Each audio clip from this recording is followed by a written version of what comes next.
Open മെഡ് സ്കൂളിലേക്ക് സ്വാഗതം. ഞാൻ doctor Andrews, professor medicine, consultant neurologist.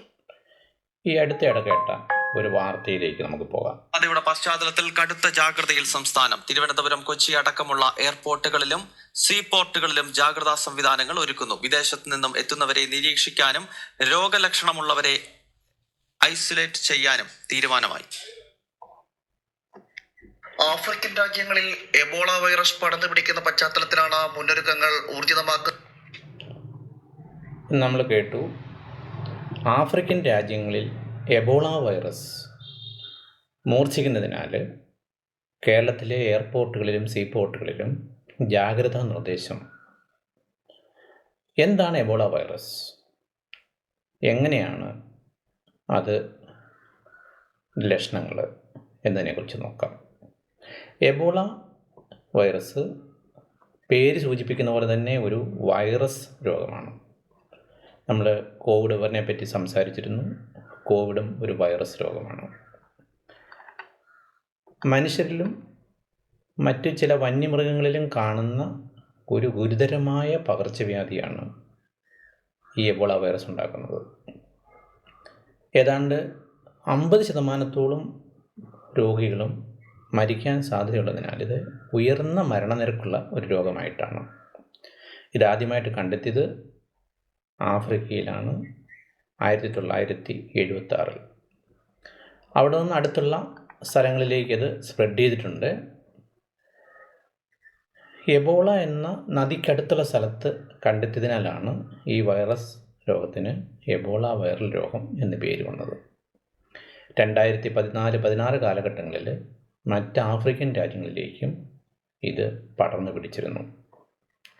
നമുക്കിത് എവിടെ നിന്നാണ് ഈ വൈറസ് ഉത്ഭവിക്കുന്നതെന്ന് നോക്കാം. സ്വാഭാവികമായും ഇത് നമ്മുടെ പഴന്തീനി വവ്വാലുകളിലുണ്ട്. നമ്മുടെ കോവിഡ് പകർത്തിയതും ഒരു പഴന്തീനി വവ്വാല് മൂലമുള്ള അല്ലെങ്കിൽ അതിൽ നിന്നുള്ള വൈറസ് ആയിരുന്നല്ലോ.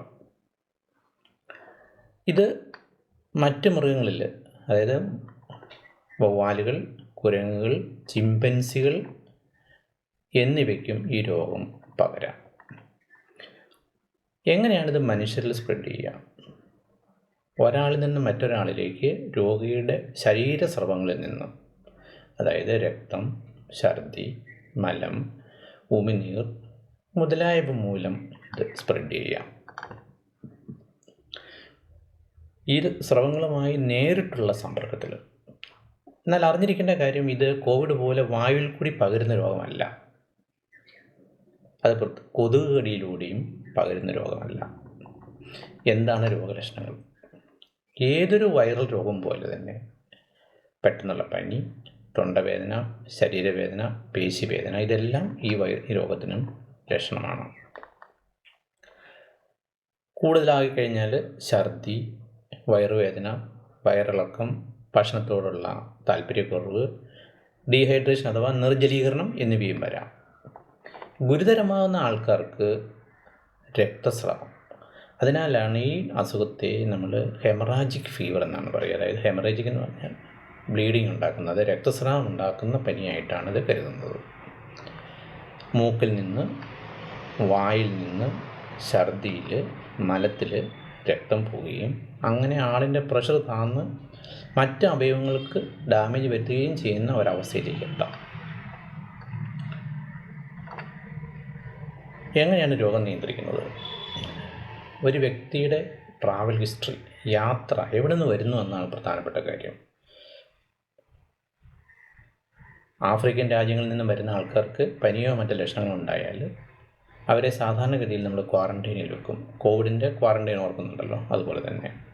അതിനുശേഷം പരിശോധനയിലൂടെ നമ്മൾ PCR രക്തപരിശോധനയിലൂടെയാണ് ഇത് കണ്ടെത്തുക. എന്താണ് ചികിത്സ? രോഗിയെ ഐസൊലേറ്റ് ചെയ്യുക എന്നുള്ളതാണ് ഏറ്റവും പ്രധാനപ്പെട്ടത്. ഒരാളിൽ നിന്ന് മറ്റൊരാളിലേക്ക് രോഗം പകരാതിരിക്കുന്നതിന് വേണ്ടിയാണിത്. ഈ വൈറസ് രോഗത്തിന് പ്രത്യേകിച്ച് ചികിത്സയില്ല, പക്ഷേ ഇതിൻ്റെ സങ്കീർണതകൾക്ക് ചികിത്സയുണ്ട്.